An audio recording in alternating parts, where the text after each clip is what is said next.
Para muhibbin klan Ba'alwi, ayo saatnya sadar. Mari kita simak ini terkait pemaparan yang cukup luar biasa, di mana Kiai Imad membeberkan tentang Islam Nusantara. Ya, dan untuk klan Ba'alwi, saya pikir ini juga penting untuk Anda dengarkan, seperti Bahar Smith atau Rizik Syihab atau yang lainnya ya dari klan Ba'alwi. Monggo, agar hal ini dicerna dengan baik tentang apa itu Islam Nusantara, tentang bagaimana pemaparan beliau ya ketika berbicara soal Islam Nusantara. Dan ini penting saya rasa ya. Saya rasa juga banyak dari saudara-saudara kita ya, teman-teman kita yang masih belum memahami ini. Kita cerna ini bersama. Kita pahami ini bersama. Oke, biar tidak panjang lebar seperti biasa. Sebelum saya putarkan videonya, mari kita intro terlebih dahulu. Silakan saudaraku.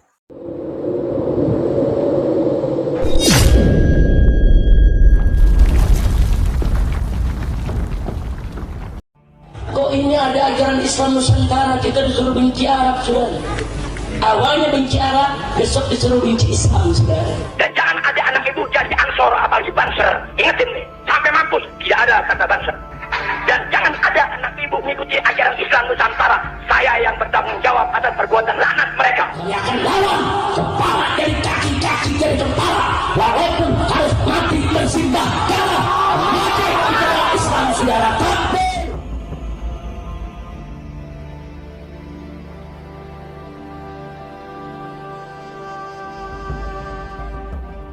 Mengenai Profesor Dr. Kiai Haji Said Agil Siraj, saya kira beliau adalah merupakan salah satu mutiara Islam abad ke-15 Hijriah.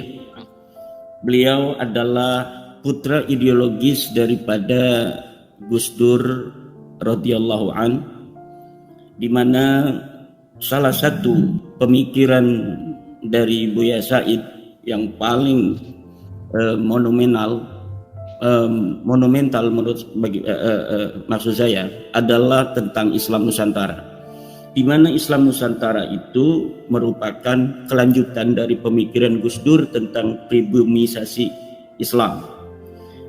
Pemikiran-pemikiran yang begitu genuine dari seorang Gus Dur kemudian diterjemahkan begitu apik oleh Buya Said Agil dalam sebuah term dengan Islam Nusantara. Pemikiran Buya Said itu kemudian menjadi sebuah baterai bagi perkembangan pemikiran Islam mulai dari tahun 2015 dalam rangka menangkis pemikiran-pemikiran transnasional yang sangat masif ketika itu di Indonesia. Dan dalam waktu yang beberapa tahun saja, pemikiran-pemikiran transnasional yang sangat mengancam daripada eksistensi Negara Kesatuan Republik Indonesia kemudian dapat sedikit demi sedikit dipinggirkan sampai puncaknya di mana FPI misalnya dan HTI kemudian dilarang secara permanen oleh Presiden Joko Widodo. Pemikiran Islam Nusantara yang banyak juga dikritik oleh ekstrim kanan, katakanlah demikian, merupakan sebuah jawaban dari ketahanan nasional yang terancam. Jadi apabila Islam Nusantara tidak kemudian digaungkan oleh Profesor Dr. Kiai Haji Said Agil Siraj mulai dari 2015 ketika di Muktamar Jombang itu kemudian menjadi sebuah tema utama dalam muktamar tersebut, saya kira peta geopolitik Indonesia tidak akan seperti sekarang ini. Maka Buya Said memegang peranan yang sangat penting saya kira di dalam rangka menjaga ketahanan nasional, yang dengan itu kemudian para pemikir-pemikir dan intelektual NU kemudian mengembangkan dari pemikiran Islam Nusantara baik secara mandatori melalui keputusan muktamar misalnya, atau secara dakwah, di mana Islam Nusantara yang digagas dengan apik oleh Buya Said yang biji-biji emasnya itu diambil dari pemikiran Gus Dur tentang pribumisasi Al-Quran, menempatkan Islam yang universal ini sebagai sesuatu yang tidak bisa dirubah, tetapi Islam Nusantara memandang bahwa apa yang hari ini kita pahami tentang Islam itu,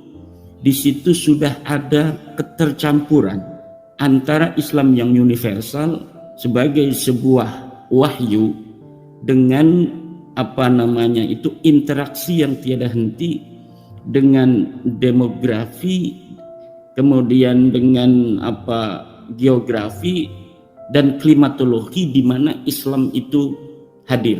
Misalnya, ketika misalnya Islam itu turun dari langit, katakanlah demikian, dibawa oleh Jibril kepada Nabi Muhammad, kebetulan Nabi Muhammadnya adalah orang Arab.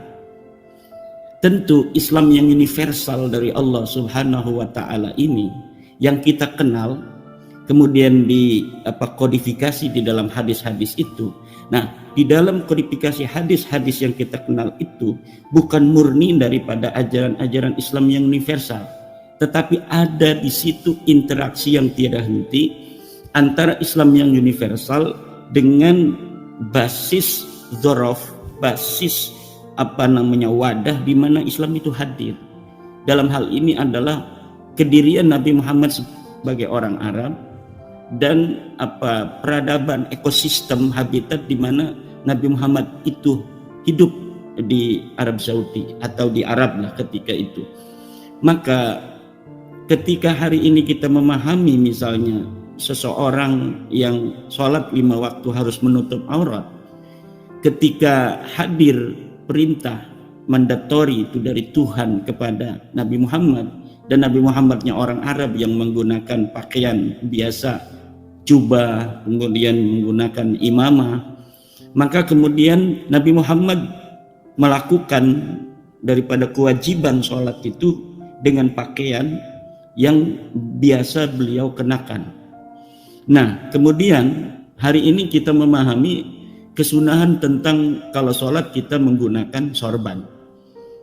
Nah, apakah kesunahan sorban itu merupakan sebuah ajaran Islam yang universal, atau dia hadir sebagai sebuah interaksi antara Islam yang universal itu dengan lingkungan di mana kewajiban itu diturunkan. Nah, inilah kemudian yang digagas dengan brilian oleh Gus Dur, kemudian diterjemahkan dalam Islam Nusantara oleh Buya Said Agil.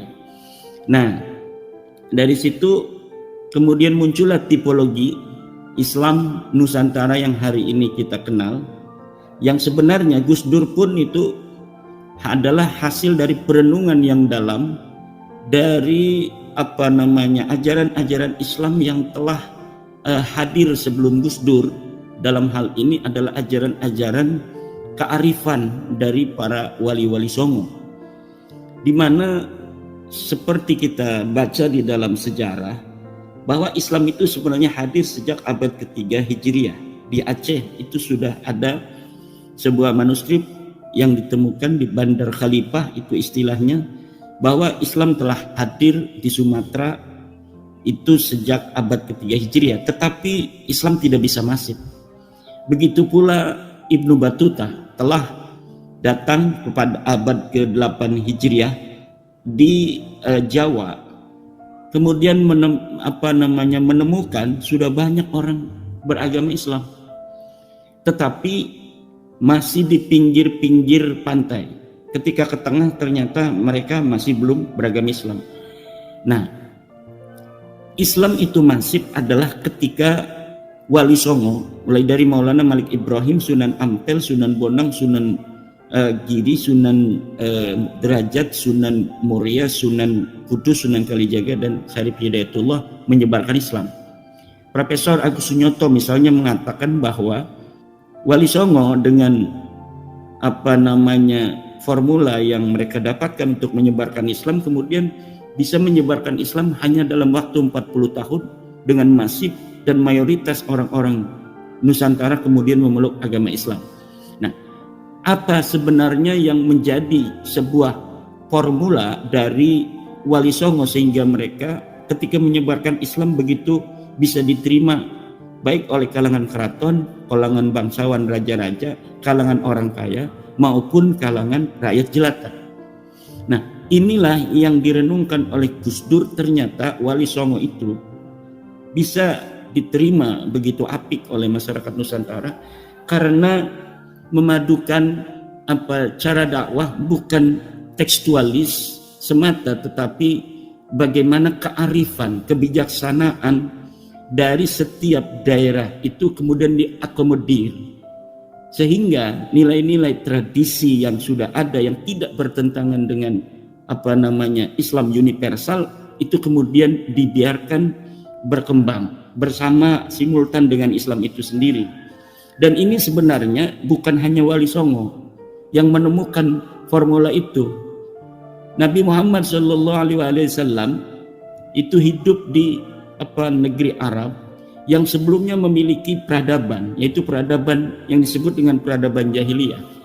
Peradaban jahiliyah ini tidak murni peradaban yang tidak mempunyai keunggulan. Ada peradaban yang baik di masa jahiliyah, misalnya tentang penegakan hukum, di mana pada masa jahiliyah sebelum Islam datang itu orang-orang mencuri juga dipotong tangan. Kemudian Islam malah ketika datang meneguhkan bahwa orang mencuri dipotong tangannya seperti tradisi jahiliyah. Berarti Islam itu juga tidak menafikan atau tidak menggeser begitu saja apa yang namanya tradisi dan kearifan lokal. Dari situ mungkin Wali Songo kemudian menjadikan nilai-nilai yang sangat humanis, nilai-nilai yang mengakomodir tradisi dan peradaban lokal yang menjadi sebuah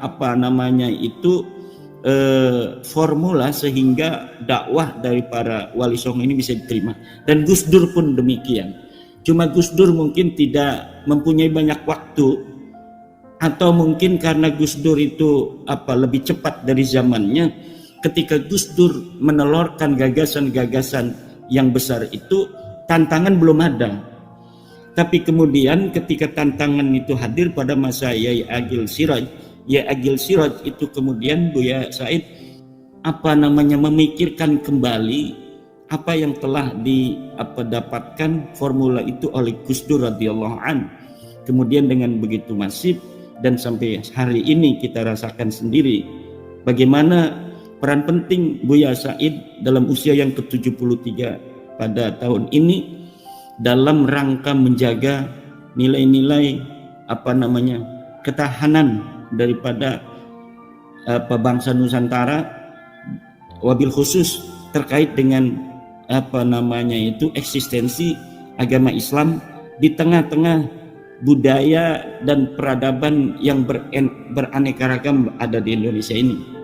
Nah, saya kira itu yang bisa saya lihat dari sosok Yai Said dalam usia yang ke-73 tahun, bahwa Yai Said semoga panjang umurnya merupakan salah satu mutiara Islam abad ke-15 yang sosoknya begitu fenomenal, yang mampu untuk menjadi salah satu pendorong kebersatuan Indonesia sampai saat ini.